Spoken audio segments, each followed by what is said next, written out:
بەناوی خوای گەورە سڵاوتان لەبێت بەڕێزان لە بەرنامە ئەمڕۆ باز لە جێبەجێکردنی ڕێکەوتنی نێوان جێبەجێنەکردنی ڕێکەوتنی نێوان هەرێم و بەغدا و ئایندەی دۆخی عێراق دەکەین. قسە لەسەرەوە دەکەین ئایا تاکو ئێستاکە ڕێکەوتنی نێوان هەرێم و بەغداد جێبەجێ نەکراوە پێوەستە بە مەسەلەی نەوت و کۆمپانیا نێوتیەکان و درۆنەکان و داهاتی ناوخۆ یاخود بەدەسەڵاتدارانی هەرێم چاوەڕێنەوەن کە مانگی داهاتوو دۆخی عێراق ئالۆز بێت بۆیە ڕێکەوتنەکە جێبەجێ نەکراوە چونکە ئەندامێکی مەکتەبی سیاسی پارتی باسی لەو کرد مانگی داهاتوو ئالۆزی لە ناوچەکە ڕوودەدات. هەروە باز لە دۆخی عێراقیش دەکەین پەیوەندیەکانی هەرێم و عێراق و دۆخی عێراق چی لێ بەسەردێ و ئەمڕۆ سەردانی عەلی لاریجانی شەبوو سکرتێری ئەنجومەنی باڵای ئاسایشی نەتەوەی ئێران بۆ عێراق بۆ ڕێکەوتنێکی هەمریش لەگەڵ عێراق واژۆ کراوە. ئەم پرسانە قسەی لەسەر دەکەین بە میواندارێک لە بەڕێزان کاک محمود خۆشناو شارەزای کاروباری عێراق کار لە هەولێرەوە لەگەڵمان هەروە دکتۆر کارمەند حەمەد ساڵح پسپۆڕی کارگەری و ئابووری لە ستۆدیۆ لەگەڵمان دەبێت. سوپاسی ئامادەبوون تا دەکەین. کاک محمود بەخێر بێنەگە سەرتا لەوە دەست پێ بکەین هۆکاری جێبەجێ نەکردنی ڕێکەوتنی هەرێم و بەغداد بۆچی دەگەڕێتەوە؟ نزیکەی 25 ڕۆژە ڕێکەوتنەکە واژۆ کراوە پێویستە بە مەسەلەی نەوت و کۆمپانیا نێوتیەکان و درۆنەکان یاخود تشتی سیاسی شتێدایە دەسەڵاتدارانی هەرێم چاوەڕێی گۆڕانی دۆخی عێراق بن؟ سەرەتا زۆر سپاس بۆ دەرفەتە کاک حەکیم و سڵاو لە میوانێ بەڕێزەکەت و بینەرانی پێیام. زۆر سپاس. پەیوەندی نێوان هەرێمی کوردستان و دەسەڵاتی فیدرالی لە کۆمەڵێک بابەت کێشەی لەسەرە ئەگەر قسە لەم بەرنامەیە تایبەت لە سەر وزە و لەسەر دارایی قسە بکەین کە ئەمە کڕۆکی کێشەی ئێستای فەرمانبەران و خانیشتانی هەرێمی کوردستانە و ئەم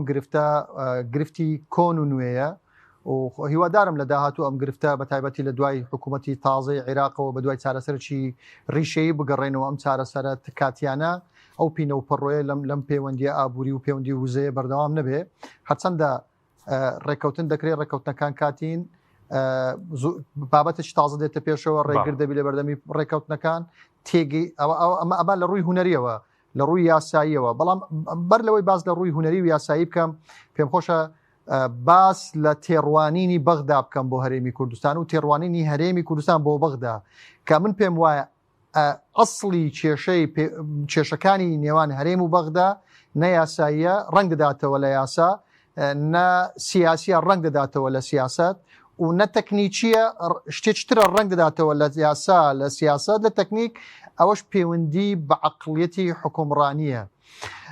ئێمە بە جۆرێک سەیری خۆمان دەکەین وەکو هەرێمی کوردستان بە جۆرێک پێناسەی خۆمان دەکەین وەکو هەرێمی کوردستان قاوارەیەکی دەستورە دەرئەنجامی خەبات و ماندووبوونی دەیان ساڵی گەلی کورد بووە لەسەر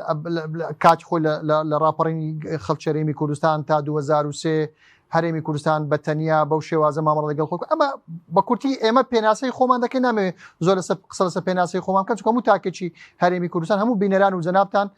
دەزانن ئێمە چۆن خۆمان پێناسە دەکەین. بەغدا بە ئیسلامی سیاسیەوە کە گروپی شیعەکانە بە سوننەکان لەو پەڕی مەدەنیەوە لە ئەو پەڕی ئیسلامی تێڕوانینیان بۆ هەرێمی کوردستان بۆ حکوومەتی هەرێمی کوردستان تێڕوانینی جیاوازە. تێڕوانین هێشتا بنەما دەستوریەکان تێڕوانینی دەستوری بۆ هەرێمی کوردستان پێ نەگەیشتووە لە عەقڵەتی سیاسی حکومڕانی. ڕاستە دەردەبڕن نمایش دەکەن هەوڵی ڕێکەوتن دەدان بەڵام دوجار کە دێنە سەر جێبەجێکردنی ڕێکەوتنەکان ئەمە ڕەنگ دەداتەوە. بۆیە ئەگەر دیقەتی دەستور بدەین لە دەستور بنەمە سەرچەکانی دەستور مافەکان دەپارێزی. بەڵام ئەگەر دیقەتی یاسا بدەین چونکە یاسا پەرلەمانتار تەشریعی دەکا چونکە ڕنگدانەوەی جیلی تازە و جیلی کۆنی سیاسی عێراق یعنی بەر لە 2003 کە گروپی معارەزەی عێراقی بۆ و دوای 2003 کە دیسان گروپی معارەزەی عێراقی بۆ و گروپێکی تازەشن کە کۆمەڵێک گەنجی پێگەیشتووی حزبی تازە ڕەوتی تازەی عێراقن ئەمانە تەشریعی یاساکەەکەن بۆیە یاساکە ڕنگدانەی ئەو مەفاهیمانەی کە باسم کرد. ئێستا ئەوەی کە ڕوو دەدا بابە قسە لەسەر دوایینیان بکەین ئەوەی کە هەفتەی تەمموزی ڕابردوو کە ڕێککەوتنێک لە نێوان هەرێمی کوردستان و حکوومەتی اتحادی کراوە کە ئەمە دوایین ڕێککەوتنە. ڕاستە ئەم ڕێککەوتنە دش بە یاسای بودجەیە چکە لە یاسای بودجە هەرێمی کوردستان پابند کرایە بە 400,000 بەرمیل لە ڕۆژێکدا لەم چێلگە نەوتیانەی کە لە هەرێمی کوردستان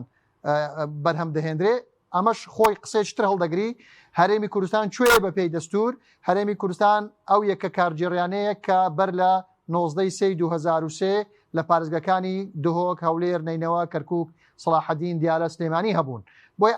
ئەوانیش خوێندنەوەی تریان هەیە کە قسە لەسەر دەکەن کە دەستنە کۆبوونەوە تەکنیکەکان باز لەم خاڵەش دەکەن. بۆیە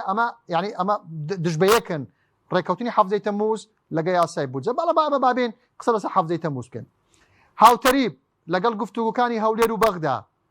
قسەیەکی جددی هەبوو لەسەر گەیشتن بە ڕێکەوتن و هەناردەکردنەوەی نەوت یاریێم کە من پێم وایە کلیلی چارەسەری دۆسەی نەوت و وزە لە نێوان هەرێم و بەغدا دۆسەی هەناردەکردنەوەی نەوت یاریێمی کوردستان ئەنجا بۆ بەسڕایە، بۆ جیهانە، بۆ دروستکردنی بۆ ڕیبانیاسە لە سووریا، هەر بۆ ئیستیهلاکی ناوخۆیە مهم هەرێمی کوردستان دەبێ ئەم نەوتە بدە. بابین باسی هەرێمی کوردستان بکەین. هەرێمی کوردستان کۆمپانیا نەوتیەکان کە سەروی 55-58 نەوتی هەرێمی کوردستان لە چوارچەوەی ئەپیکۆرە ئەمان تا ئێستا نەگەشتونەتە ڕێکەوتن لەگەڵ سۆمۆ. کەواتە ئێستا سەروی 55% نەوتی هەرێمی کوردستان لە ژێر دەسەڵاتی هەرێمی کوردستاندا نییە تا بتوانانی ئەم نەوتە بە بڕیارێک بیداتە دەست سۆمۆ تەسویقی بکە. بڕێکی ترە کە لە چوارچەوەی وەزارەتی سامانە سروشتەکانە. بۆیە مادام حکوومەتی اتحادی کۆمپانیای سۆمۆ نەگەشتونەتە ڕێکەوتن لەگەڵ گروپی ئەپیکۆر ناتوانین بڵێن ئەپیکۆر ئەم نەوتە ڕادەست دەکات، دەینێری شەحن دەکات بۆ جیهانی بۆ بەدەری جیهان. ئەوەی دەمێنێتەوە ئەو نەوتەی تر هەرێمە. ئەمە باس لەوە ناکەین کە هێرشی درۆنی هەبووە و بەرهێمێنانی نەوت دابەزیوە، کۆمپانیەکان بەشەکی زۆری ئەوانەی کە زەرمەند بوونە و ئەوانەی کە زیانیشان بەرنەکەوتووە کارمەندەکانی خۆیان کشاندەوە، چونکە نرخی تەمین ینی ئەو دڵنیایی کە دەدرێ بە کارمەندان نرخەکە زیاد دەکات، دازیاران و کارمەندەکان داوای بڕی پارەی زیاتر دەکەن بە هێرش درۆنەکان و کۆمپانیا ناتوانانی ئەمە بکە. ئەم کۆمپانیا بیانیەکان و هەم کۆمپانیەکانی هەرێمی کوردستان. بۆیە لە هونەریەوە دەست پێ بکەم اینجا دەگەڕێمەوە. بۆیە لە ڕووی هونەریەوە بە کورتی هەرێمی کوردستان ئەم دقەیە 280,000 بەرمیلی نییە تا بتوانانی بیدا 230 بدا بە سۆمۆ و 50 بۆ ناوخۆ لەگەڵ هەناردەکردنی یا ڕادەستکردنی 230,000 بەرمیل وەزارەتی نەوتی عێراقی، وەزارەتی دارایی عێراقی ئاگادار بکاتەوە بڵێ بە پێ ڕێکەوتنی حەفتەی تەمووز بڕۆ پارەی موچەی هەرێمی کوردستان بدەن. چونکە وەزیری دارایی دەڵێ ئەگەر 130 بی، 140 بی، 180 بی، 200 بی، 210 بی من پابندم بە ناوەڕۆکی ڕێکەوتنەکە دوو ڕێگاتان لە پێشە. یان وەزارەتی نەوتی عێراقی ئاگادارم کاتەوە کە 230,000 بەرمیل هەناردە کراوە من دەتوانم پارەکە بدەم، یان بڕۆن ڕێکەوتنێکی تازە یان هەمواری ئەم ڕێکەوتنی حەفتەی تەمووزکەن. کەواتە ئێستا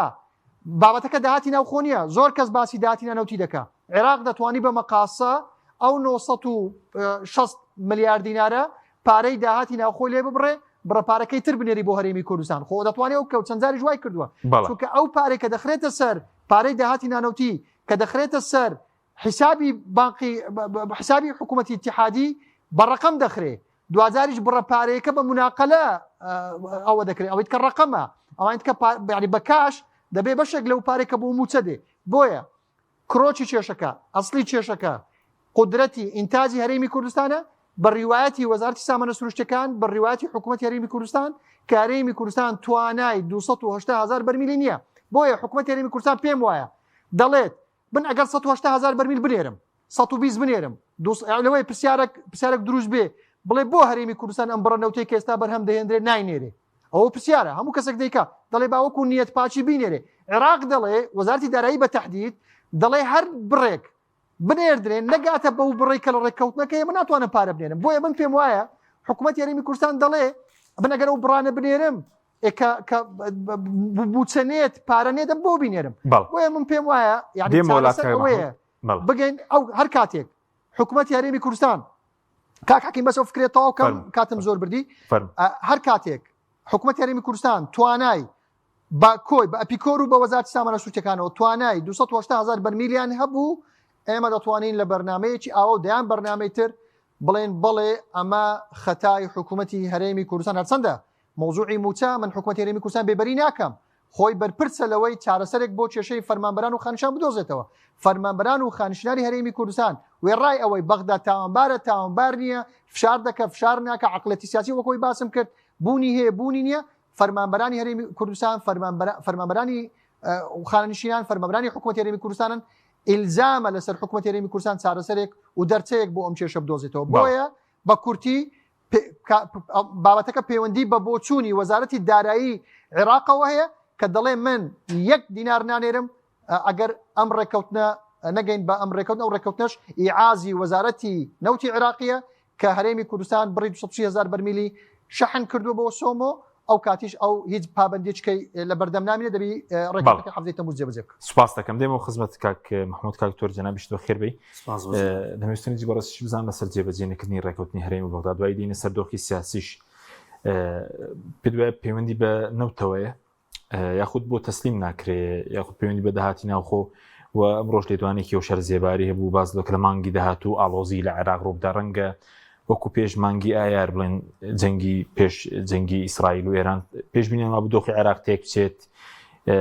ڕێکەوتنەکان بە شێوێکی دیکە جێبەجێ بکرێن. سەرنجی بەڕێزت سەرەتا بەناوی خۆی گەورە سوپاس بۆ جەنابەت بۆ ڕێزەکەتان. لە ڕاستی ئەم ڕێکەوتنانە ئەتوانین با بە سەڕێحی قسە بکەین باش بۆی بەرچاوی هەوڵەتیان ڕوون بێت کە لە قەلەقیان بۆ هاتنی موچە نەهاتنی موچە ئەم ڕێکەوتنانە چی لە ڕاستی ئەم ڕێکەوتنە کرا بەس بۆ ئەوەی کە تۆزێ نەبزی دڵی ئەو خەڵکە بگرێەوە زایدەن ئەو تووڕێی و ئەو شتێک کە پەنگی خواردبووە هێور بێتەوە ئەگینا بەڕاستی ئەمانە ڕێکەوتن نین ئەمانە کات بە کوژدانە چونکە خۆشیان نەزانن کە من لە چەند شوێنێکی تژوتومە تقریبا نزیکی ساڵ و نوێ پێشێسە کە دەسەڵات لە هەرێمی کوردستان ناوێنەوە تەسلیمکە ناوێنەوە تەسلیمکاوە تەنها خۆشی نییە وڵاتانی ئیقلیمیش لە پشتی ئەمە هەنگاوۆن و ئەمە خاڵێکی جەوهریە. ئەگەر بێنە سەر تەفاسیلی ڕێکەوتنەکە بەڕاستی و تەفاسیلی ڕێکەوتنەکە زیاتر بۆ بەسەریحی بڵێن هەم بەغدا بۆ هەڵبژاردن بەکارهێنێت کە هەڵبژاردننی لە پێشەوە تونگە کاتەوە لە هەرێمی کوردستان هەم هەرێمی کوردستانیش ئەوێ بەغدا بک بە دوژمنێک کە حیزبەکان لێرە خۆیان ئەوانەی بە تایبەت ڕێخستنیانێ ئەوانەی بە تایبەت ڕێخستیان لەسەرەوە گۆش کردووە کە مۆزوعی نەتەوایەتی و ئەم بابەتانە کە تەعاان نەوتی لێ دەرەکەن پارەی خۆیانی لێ دەرەکەن پارەی حیزبیان لێ دەرەکەن کە ئێتە مۆزوعی ئاوا ئێرە مۆزوعەکەکەن بە مۆزوعێکی نەتەوایەتی و بۆ جۆرە کە ئەمیژەیە بۆ جۆرە ئیسفادی لێ بکە. ئەگینا ئەگەر جەناب دەڵێ هۆکار چییە بەڕاستی ئەگەر یەک زەڕە ناڵم زۆر یەک زەڕە ئیرادە هەبێ جارانە ماندوو ئەگەر ئیرادە هەبێ بەزەڵێن یەک زەڕە ئەگەر ئیرادە هەبێ بۆ ئەوەی کە خەمی ئەم خەڵکە بخورێ خەمی گیرفانی خەڵک بخورێ خەمی بازار بخورێ خەمی موچی هاوڵاتیان بخورێ بڕوا بکە زۆر زۆر ئاسانە. بەڵام کاتێککە ئیرادە نەبێت کە ویست نەبێت کە نیەتێک لە نیەتی ڕێک نەکەوتن بەهێزتر بێت لە نیەتی ڕێکەوتن و بە شکلیش بڵێن ئێمە ڕێکەوتنەوە ئەم وەرەقە و قەڵەم ئەو کاتە بەڕاستی کات کوشتنە لەگەڵ خەڵک وە هێشتنەوەی دۆخێکی ناسەقامگیری سیاسی اقتصادی دارایی کۆمەڵاتی لەناو کۆی هاوڵاتیان لە هەرێمی کوردستانەوە کۆی سیستەمی سیاسی و سیستەمی اقتصادی لەبەرەوە کە ئەڵێن ویستی ڕێنەکەوتن بەهێزترە هەتا ئەم دەقەیە و بەغدایش بیرمان نەچێ بەغدا تەنها وەزارەتی دارایی نییە بەغدا تەنها ئەو لیژنانە نییە کە دروست کراوە بۆ چێکی هەناردەی ناوت بۆ داخلکردنی داهاتی ینی بەغدا سیاسەتەکە ئەمیش سیاسەتەکە بەس گرفتەکە ئەوەیە بەغدا هاوڵاتیانی باشوور و ناوەڕاست موچێک لە کاتی خۆیان وەرەگرن بەرز بۆ علاو تەرفیع هەیە هیچ کێشەیەکیان نییە ئەو لەسەر بودجەیەکی نزیکی 100 تریلیۆن دیناری بەغدا پاڵیاوەتەوە دانوستانەکە لەگەڵ هەرێمی کوردستان سێراع لەگەڵ هەرێمی کوردستانە لەسەر یەدێکێکی زۆری نەوت لەسەر یەدێکێکی زۆری دۆلار هاتووە دانوستان لەگەڵ هەرێمێگەکە کە ملیۆنە دۆلار پاشەکەوتی لە قاسی حکومەتان نییە باسی حیزبەکان ناکەم حیزبەکان بە ملیارەها دۆلاریانێ باش ئەمە سی و چەند ساڵە 33 ساڵ 34 ساڵە ئێمە حکومڕانی ئەم بەشی خۆمانەکەین کاک حەکیم بە تۆ ئەڵم ناوچەیەک ئەمە حکومەتەکەی بێ کاربەکە بەڕێکرد بێ و تا ئەسە حکومەت تەشکیل نەکرابێ پەرلەمانەکەی بەدەست بەویست ئاوا ئیفلیچ کرابێ و پەرلەمانتارەکانی ئابۆ جۆرەیانی کە ئەزانین چ وەزعەکە ینی تەواو ماهێت و هەیبەتی پەرلەمانیان بە هیچ بە جۆرێک نەهێشتووە کە یعنی خەڵکە ئەڵێ پەرلەمانتار یەکسەر 8 ملیۆنەکەیەکەوێتە بەرچاو بەشێکی زۆری خەڵکیش نەحەقین یانی لەبەر ئەوەی بچینەوە سەرەوە زۆرێک لە پەرلەمانتارەکان لەگەڵ ڕێزمانە بۆ چالاکانی هیچ مووقیفێکیان نییە لەسەرەوە پۆستێک کا فەیسبووکە باشە تۆ فەرمو موچەکەت وەرنەگرێت لە بەرامبەر ئەو زڵمێکە لە هاوڵاتیانەکە ئەوە حکوومەتەکەت بێ پەرلەمانەکەت بەو جۆرە بێ دانوستانت لە بەغار بەو جۆرە احتیاتی دارایت بۆ جۆرە بێ هەناردەی نەوتت دوای ئەوەندە ساڵ لە 2014ەوە تۆ لەو کاتی نەوت هەناردە ئەەکەی یەکسەر تووشی قەیرانی دارایی ئەبی کاکە ئێستا ئێمە هەناردەی نەوتمان گەیانزە 200,000 سەروی 400,000 بۆ خەڵکی سفاتی لێ نەکە ئێستا دووسەکە بۆچی خەڵک پێ خۆشە تەسلیمی بەغداکرێ ئەڵێ با لای کەمی با بەغدایش تاقیکەینەوە بزانین بەغدا ئەمانە هەتا ئەمڕۆ هیچ کات ڕاستگۆیان نەکردووە لەگەڵ ئێمە باش کە کوردن و هاوزمانین و حکوومەتی خۆمانە بەس بەڕێز دەڵێ ڕێکەوتنەکەی دیکە لە سەروبەندی ئەو خۆپیشاندانە نەبوو جا ئەو سەرەتا لەو گرژەی خورشی تەرکیەوە دەستی پێکرد چۆ وەرتێ هاتە سلێمانی شوێنەکانی دیکە بەشێکیان موچەم و کارە بە ئەم جارش دەبێت خۆپیشاندان بکرێتەوە بۆی جێبەجێ بکرێت چکە فشارێکی زۆرە فشارێکی ناوخۆی هەموو فشارێکی ناوخۆیی خۆڕسک بەڵێ دەستی جلانێکی لە پشتەوە نەبێ و لەگەڵیشا هیچ دەستە و تاقمێک فشارێکی خۆڕسکە بوو کە دەسەڵات پێم وایە زۆر جار لەو فشارە خۆڕسکە ئەترسێ کە تەقینەوەیکی جەماوەری ڕووبا و فشارێکی دەرەکیشان لەسەر بوو ئەو ماوەیە درۆنەکانیشە بوو تازە شەڕی ئێران و ئیسرائیلیش کۆتایی هاتبوو کە بە پێچەوانی پێشبینەکانی ئەوانە بوو هەموو ئەمە وای کرد کە هەرچۆنێک بۆ ڕێکەوتنیەکان کە موچەیە بێ من دڵنیام بەغدا خۆش ێزانی ئەم ڕێکەوتنە جێبەجێ نابێ و بەغدا خۆشی باشەزانێت کە سیاسەکانی بەغدا باسی سیستەمی تەکنیکی و لیستیم و چە و وەزیری دارێ ئەمە ناکەم ئیتاری تەنسیقی خۆی ئەزانێکە هەرێمی کوردستان پابندی ئەم ڕێکەوتنە نابێت و ئەیزانی تەنها کێشەکە لە موچەیەکە ئەو موچێش با پێت بڵام کاک حەکیم بەغدا لەبەر ئەو ڕێکەوتنە نەینارد ئەو ڕێکەوتنە کەڤەرێک بوو تەختی شتێکی کرد ئەویژەوە بوو فشارێکی نێودەوڵەتی هەبوو بۆ ئەوەی ئەم منتیقەیە لەو کاتی جەنگە و دوایەوەش کۆتایی هات کە ئەم هەرێمی کوردستانە تووشی کێشەیەکی ناوخۆیی نەبێ تووشی تەقینەوەیکی جەماوەری نەبێ ئەمریکا هەندێک وڵاتی تر بە جددی لەسەر خەدم و فشاری زۆریان کرد کە هەر چۆنێکە موچەیەک بێت بەس ئەم موچەیە خۆی یەکسەر ناینێرە شەرعەتێکی هاتێ شەرعەتەکە چێ ڕێکەوتنێکی لاستیکی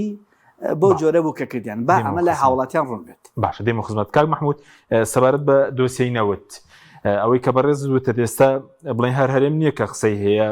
لە ڕێکەوتنەکە کۆمپانی نەوتیەکانیش زیاتر لە 60 نەوتی هەرێمی کوردستان لای ئەپیکورە و سەبارەت بە درۆنەکانیش ینی خۆ ئەگەر هەوڵێکی جدی هەبێ باز بکە زیانێکی ئەوتویان نەگەان توانرا بەرهەمێنانەکە بگاتەوە ئاسی خۆی بەڵام بازوکی کۆمپانیەکانیش بە دوای بیانوەوە خۆی چەند دۆسیەیەکە دۆسیەکیان پەیوەندی بە کۆمپانیا بیانیەکانەوەی کە لە چوارچەوەی ئەپیکۆرن ئەم کۆمپانیانە کۆمەڵک داواکاریان هەیە داواکارەکانی قەرزی کەڵەکەبوونیانە داواکاریان زمانی وەرگرتنی پارەکانیانە داواکاریش تریشان هەیە پەیوەندی بە نرخی دەرهێنان و هەناردەکردنەوەی نەوتێ گواستنەوەی نەوتەوە هەیە بە تایبەتی دەرهێنان خۆت دەزانی یاسای بودجەی عێراقی هەموار کرایەوە هەر ئەوەش خۆی لە خۆی ئەمە جێبەجێ نەکرا قەرار وابوو کە لەگەڵ کۆمپانیەکان بگەن بەڕێکەوتن لە $16 بۆ هەر بەرمیلێک دانرا دوای ئەوە لژنەیەک بۆ ماوەی 2 مانگ کۆمپانیایەکی بیانی بێت چێلگە بە چێلگە نرخ دیاری بکە لە هەندێک شوێن 16 لە هەندێک شوێن دەبێ 18 لە هەندێک شوێن دەبێ بەسەروی 20 ئەمە دیاری بکە دوجار سەرۆکی ئەنجومەنی وەزیرانی عێراق بڕیاری لێبدا و ببی بە ئەمە هەموارکردنەوەکەی ئەنجومەنی نوێنەرانی عێراق بوو لەسەر بڕی ئەو بڕە پارەی کە دادەنرێ بۆ هەرێمی کوردستان بە تایبەت بۆ دەنهێنان قسە کەس گومان لەوە نییە بابەتەکە سیاسیە گومان لەوە نییە فشاری سیاسی هەیە بەڵام فشارە سیاسەکان شوێنی ئەم فشارە سیاسیانە ئەم ویستە سیاسیانە ڕەنجی داوەتەوە لە یاسا ڕەنجی داتەوە لە ڕێکەوتن ڕەنجی داتەوە لە تەکنیکی بۆیە ئەگەر تۆ دەبیستی لە سیاسیەکی عێراقی وەزیرێکی عێراقی دەڵێت کێشەکان من هونەری و یاساین ڕاست دەکات کێشەکان هونەری و یاساین بەڵام لە پشت هونەر و یاساکە ویستێکی سیاسی هەیە ڕووی ینی ئاراستە تەکنیکی و ئاراستە یاسایەکەی بەو ڕێگایە بردووە کە فشاری زیاتر لە هەرێمی کوردستان دروست بێت من پێم وانیە هەرێمی کوردستان ناوی بگا بە ڕێکەوتن لەگەڵ بەغدا لە چوارچەوەی هەناردەکردنەوە چونکە ئەمریکاش و ڕاستەوخۆ پێشتر فەرمانبەرێک لە باڵێۆزخانەی ئەمریکا لە بەغدا یان قۆنسوڵخانەی لە هەولێر ڕەنگە تعبیر لە سیاسەتی دەرەوەی ئەمریکانەکە بەڵام وەزیری دەرەوەی ئەمریکا لە ڕێگای پەیوەندیەکەی لەگەڵ سەرۆک وەزیرانی عێراق بە ڕاشکاوانە باز لەوە دەکا کە پێویستە نەوتی عێراق با ڕاشکاو بم نەوتی عێراق بە هەرێمی کوردستان و بە کەرکووکشەوە لە ڕێگای ئەم بۆ ڕێە هەناردە بکرێن چکە بازارە تریش لەسەر دەریای سپی بازاری ئۆروپا بە نەوتی عێراق بژێندێتەوە چکە زۆربەی کڕیارانی نەوتی عێراق لە باشوورەوە ئەوەی لە گەروی هرمزەوە دەڕوات وڵاتانی ئاسیایە و ڕژێک زۆری چینە بۆیە کۆمەڵک معادلە و هاوکێشەی استراتیجی هەیە بۆ ئەمریکا بۆیە هەرێمی کوردستان سوودمەند دەبێت لەو هاوکێشەیە بۆ پرسیارەکە ئەوەیە کۆمپانیان لە هەرێمی کوردستان هەن کۆمپانیەکان بیانین بەرژەوەندی نەرویجی ئەمریکی بریتانی کەنەدی تێدایە ئەم کۆمپانیانە تعبیر لە بەرژەوەندەکانی وڵاتەکانیان دەکەن هۆکار چییە ئەو وڵاتانە ئەو قسەی کە دەیویستنەوە وڵا وڵاتانە خۆیان درۆنیان نردووە باشە وڵاتێک هاتووە لێرە نەوت هەناردە بکە قازانج بکە چۆن شوێنەکانی خۆی دوای ناو متمانەی کۆمپانیە لە دنیا یعنی کۆمەڵە قسە و باس بۆچی دەسەڵاتدارانی هەرێم بەڕاستی ناگونجێ لەگەڵ هاوکێشەیەکی عەقلانی بۆ بەڕێوەبردننی کەرتی وزە کەرتی ئابووری و سیاستکردن یعنی ئەمە حاڵەتەکانە باشەکە درۆنەکان لیژنەکان ساتە لە پاش ڕاوەستانی شەڕی ئیسرائیل و ئێران ئەم درۆنانە ئەم کۆمپانیانەیە بە ئامانجگرت بۆ مەسفان نەوتەکانی تری وەزارەتی سامانە سروشتەکان بازیان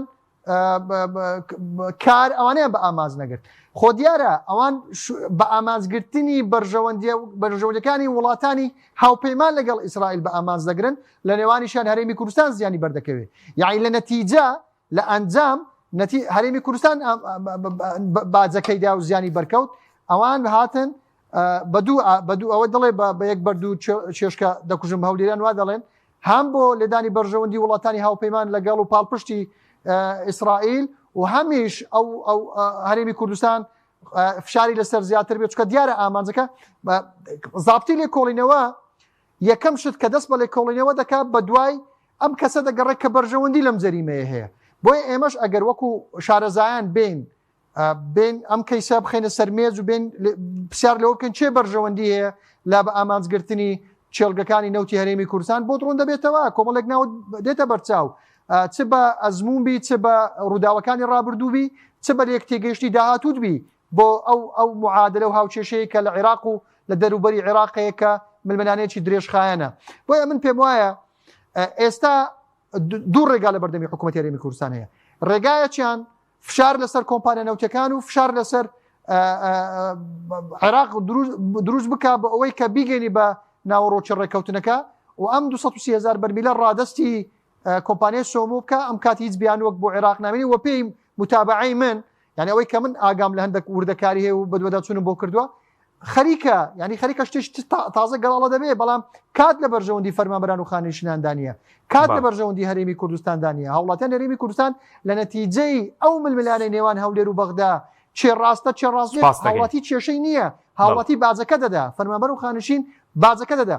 ڕێگای دووەم ئەوەیە حکوومەتی هەرێمی کوردستان ئەمن ینی ڕێزم لە بۆ کاروان بەپێی ئاگاداربوونی من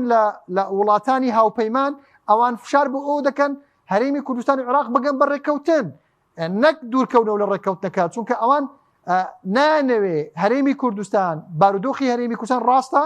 تێک بچێ و فشارەکان لەسەر هاوڵاتیان هەرێمی کوردستان زیاتر بێت چونکە ئەوان هەرێمی کوردستان بە هاوپەیمان دەزانن بۆیە ئەم دوو ڕێگا لە بەردەمی هەرێمی کوردستان ڕێگای سێم نییە و ئێمە دەبی بێ باز لەوە بکەین کە سوودانی بە ئاشکرا لە دەیان بۆنە دەڵێ هەرێمی کوردستان لای ئێمە موچەی نییە ئەو بدعای موچە کە خرا سەر بەغدا ئەمە دادگای فیدرالی وەکو ئەوەی کە چارەسەرێکی کاتی و چارەسەرێکی ئەوە بۆ چێشی هەرێمی کوردستان ئەم کاتی کە 3 مانگ دیسانەکە موچە نەدرا بۆ ئەوەی موچەی هەرێمی فەرمانبەرانی هەرێمی کوردستان لە دووشت لە خەرجی ڕاستەقینە کە ئینفاقی فعلیە دەربکە دوو لە ململانەی سیاسی و ینی تێگەیشتن بۆ دقە یاسای و دەستوریەکان دەربکە و موچە خۆران بۆیە ئەمە بڕیاری دادگای فیدرالی ئەم بەم ئاراستەی برد ئەجینا بەپێی دەستور بەپێی یاسای بودجە فعلا هەرێمی کوردستان بودجەی هەیە موچەی نییە و ئەو 120 ینی 150 داهاتی نانەوتی کە دەدرێت بە حکوومەتی عێراق بەپێی مادەی 29 یاسای کارژێری دارایی ئەمە کەیە بەرامبەر بە چییە بەرامبەر بە بودجەیە بەرامبەر بە موچە نییە بۆیە ینی بە پێ ڕێکەوتی حەفزەی تەمۆزیش ئەوە بووە کە پێداچوونەوە لە پاش ئەم مانگی داهاتوو پێداچوونەوە بە داهاتی ناوخۆ بکرێ پێداچوونەوە بە پرسی تەوتین بکرێت کە عێراق بە پێی دوایین قەراری دادگای فیدرالی کە ئەوان لای ئەوان هەژماری من تەوتینە ڕاستی بەڵام ئەمە جورئەتی دەوێت یعنی پێویستە قسەکەران سیاسیانی هەرێمی کوردستان بە جورئەتەوە قسە لەسەر ئەم بابەتە بکەن چونکە لەسەر سکاڵای سەرۆک کۆمار لەسەر سەرۆک وەزیران و وەزیری دارایی محکەمەی ئیتیحادی عدولی کرد لە بڕیاری پێشووی تایبەت بە تەوتین لە بانقە فیدرالیە حکوومیەکان گوتی بانقە ئەهلیەکانی ڕێگە پێدراوی بانقی فیدرالی دەتوانن ناو پرۆسەیە بن ڕافیدین و ڕەشید بێنە ناو پرۆسەی تەوتین و فەرمانبەر لە خۆی ئازاد بی کام بانق هەڵدەبژێری کەواتە پرۆسەی هەژماری من پرۆسەیەکی بەردەوامە بۆی ئەمە پێویستی بە جورئەت و ئازایەتیەوە قسەی لەسەر بکەین بەڵام خەڵک بۆ بەرژەوەندی دەنگدان بۆ بەرژەوەندی هینانی کورسی هەڵبژاردننی پەرلەمانی کوردستان و عێراق بۆ ویستەکانی تر بەڕاستی دەوێت فێڵ لە دەنگ دەربکە دەوێت فێڵ لە هاوڵاتیان بکە بەڵام بەڕاستی ئێمە پێویستمان پێ نییە بۆیە ئێمە بە شارەزایی پشتبەستن بە کۆمەڵێک معادلە بڵێ عێراق تاوانبارە لە پێدەدانی موچەی فەرمانبەرانی هەرێمی کوردستان چونکە ئەگەر عێراق دەیەوێت هەرێمی کوردستان سزا بدە با بچێ لە کۆمەڵک بابەتی تر سزای بدە سپاس دەکەم کاک محمود بە سزادانی فەرمانبەرێک و خانشینێک حکوومەتی هەرێمی کوردستان چی بەردەکەوێت بەڵێ دێمەوە خزمەتت وەکو سەرۆکی حکوومەت وەکو وەزیرەکان وەکو پەرلەمانتاران جگە لە ئیلتیزامێکی حکومڕانی چیان دێتە پێش بەڵێ سپاس دەکەم دێمەوە خزمەتت کاک محمود کاک دکتۆر دێمەوە خزمەت بەڕێزت پێت وایە دەسەڵاتدارانی هەرێم چاوەڕێ و بنگۆڕانێک لە عێراق ڕوودات بۆی کە بەرگایەکی تر نەوت بفرۆشن یان قاچاغی نەوت بەردەوام بێت چکەم ڕۆژ شەر زێباری قسەی کرد دەڵێن مانگی داهات و مانگین و ئاڵۆزەکان ڕوودەداتەوە وڵای پێشەوەی بێمەسەرەوە کاک محمود برایەکی بەڕێزە بەڵام تێبینیم هەیە لەسەر دوو تێگەشتنی لە قسەکانی منێکە لەوەی کە من نەموتە وڵاتان نانەوێت ڕێکەوتن کردن چونکەوتی بە پێچوانی ئەوە کە وڵاتانێ بڵێ ئەگەر ئەسڵەن فشاری وڵاتان نەبووایە بۆ ڕێکەوتن بۆ کەمکردنەوەی گرژەکان شتی زۆر خراپتر ڕوویەیە و بەغدا زۆر خراپتری بەرامبەر بە هەرێمی کوردستانە کرد و لەگەڵیش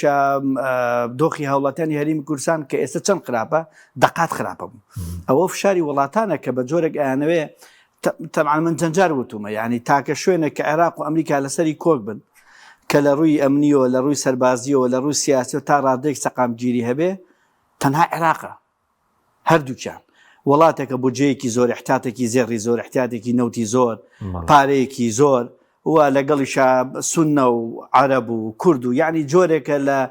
ناچین ئەو تەفاسی لە هاوکێشەیەکە کە نە لە هاوکێشەی سووریا چێنە لە هاوکێشەی لوبنانە چێنە لە هاوکێشەی یەمەنەچێ زۆرێک ئەو پرسانی هەیە بۆیە ئەو وڵاتانە زۆر هەتا ئەم دەقەش بەردەوامن و ئەوانن خەتی وەسەد بۆ ئەوەی کە بە بەردەوامی فشارەکەن ڕێکەوتن کرێ وەزائیدەن من نەموتوە هەرێمی کوردستان جەنابی ئەڵێ کاک محمود ئەڵێ هەرێمی کوردستان ڕێکەوتنی ئەوێ باشە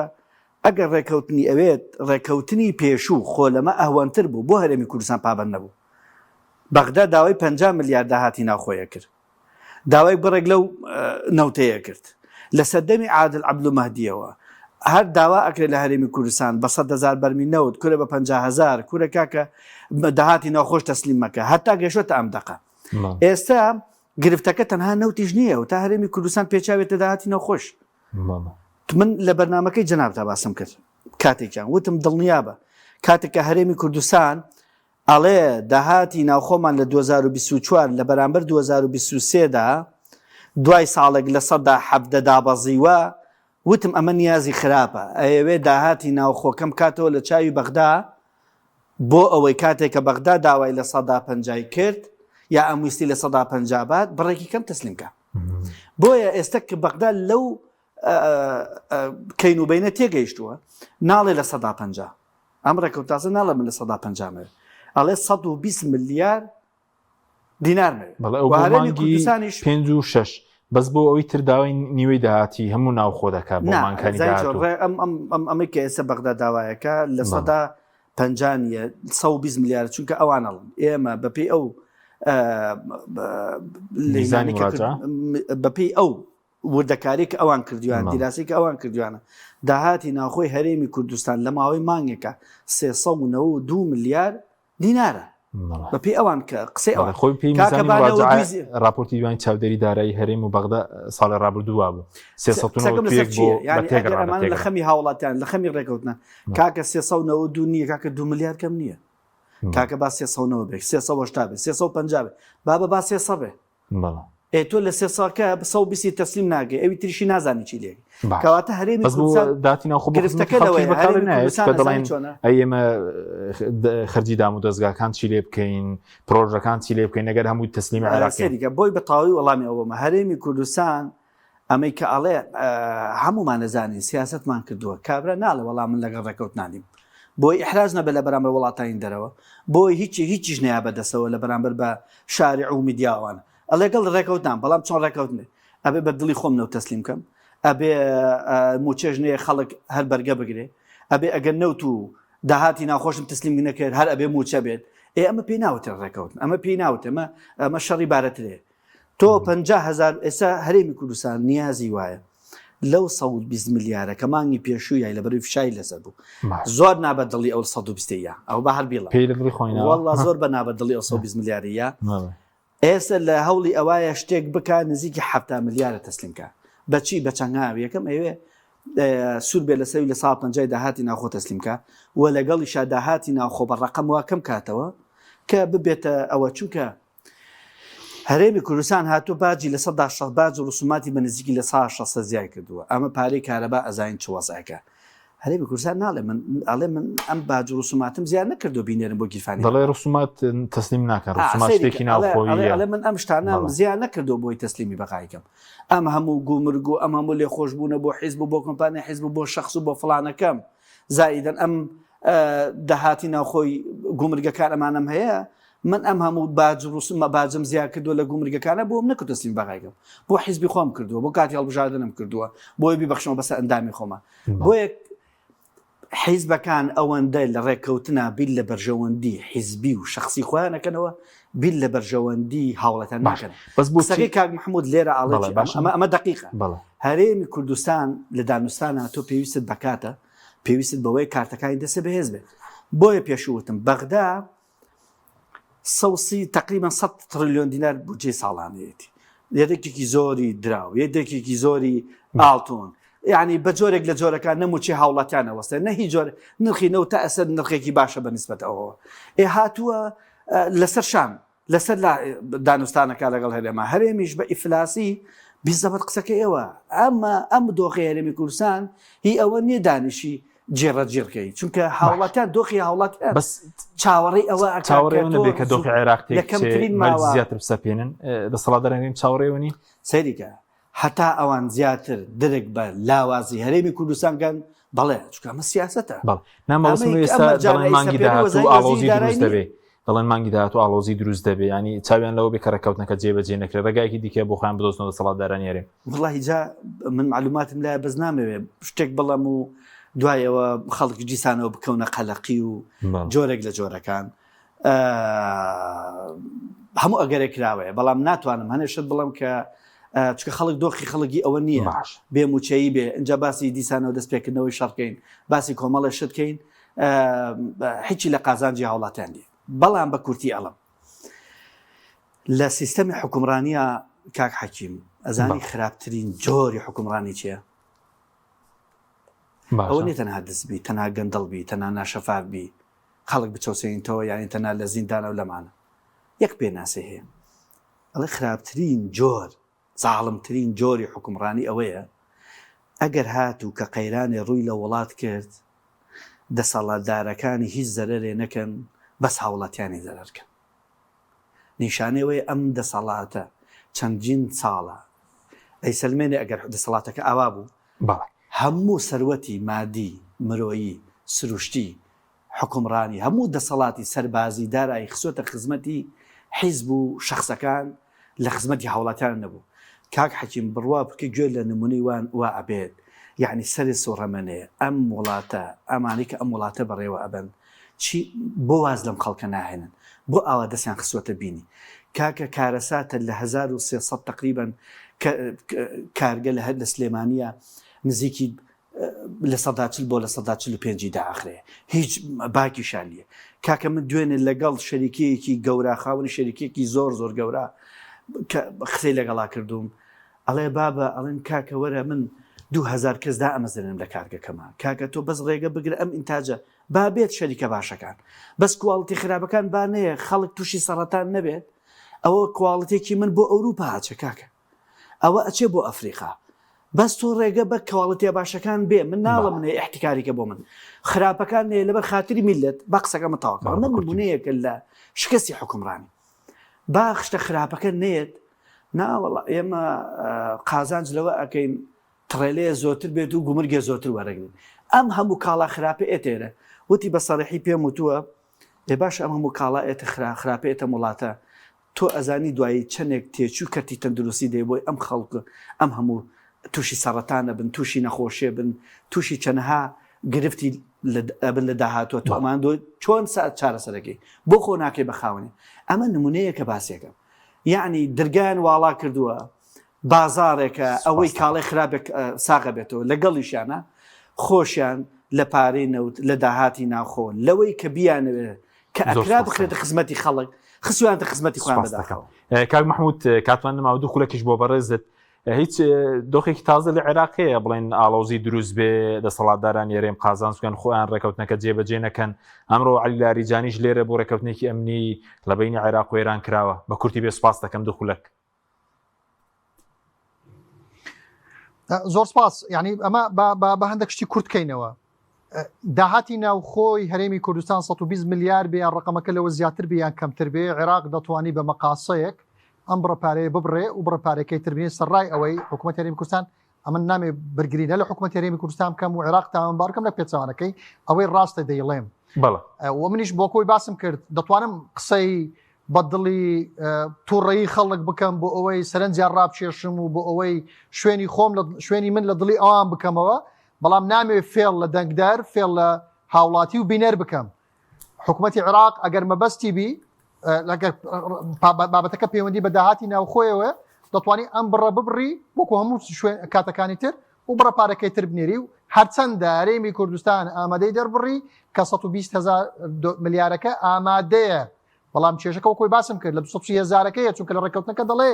پێویستە وەزارەتی نەوت وەزارەتی دارایی ئاگادار بکاتەوە کە 230,000 بەرمیلی وەرگرتووە فرۆشتوێتی ئەمجا موچە بدەن. دوو داهاتی ناوخۆ 120 ملیار بی کەمتر بی زیاتر بێ لە ناو دکتۆر دەزانی لە یاسای کارگێڕی دارایی بە تایبەتی لە مادەی 29 دەڵێ ئیراداتی فیدرالی ئێراداتی فیدرالی لە نێوان هەرێم و بەغدا بە کۆبوونەوەکانی ڕابردوو ڕێکەوتون کامن ئێراداتی فیدرالی کامن داهاتی فیدرالی کۆمەڵێک داهات هەیە دەگەڕێتەوە سەتاسەتی بۆ شارەوانیەکان بۆ پارێزگاکان بۆیە ئەو هەر ئەوە نییە هەموو داهاتی ناوخۆی بچێ بۆ بەغدا چونکە ئەمە لە بەسڕا جوانیە نانەوتێکە لە مووسڵی جوانیە بۆیە ئەمە داهاتی فیدرالی سێ داهاتی نانەوتی بە پێی قانونی کارگێڕی دارایی بەرامبەر بە موچە نییە یعنی 150ەکە بەرامبەر بە موچە نییە بەرامبەر بە بودجەیە بۆیە عێراق دەڵێ من بەس موچە دەنێرم بودجە نانێرم بۆیە هەرێمی کوردستان ئەگەر بە پێی یاسای کارگێڕی دارایی بە پێی ڕێکەوتنەکان کۆی داهاتی نانەوتیش بدات 150ەکەش بدات بە پێیویستی عێراقیش بدات عێراق بودجە نانێری لە ئەسڵیش بە پێی یاسا عێراق دەبی بودجە بنێری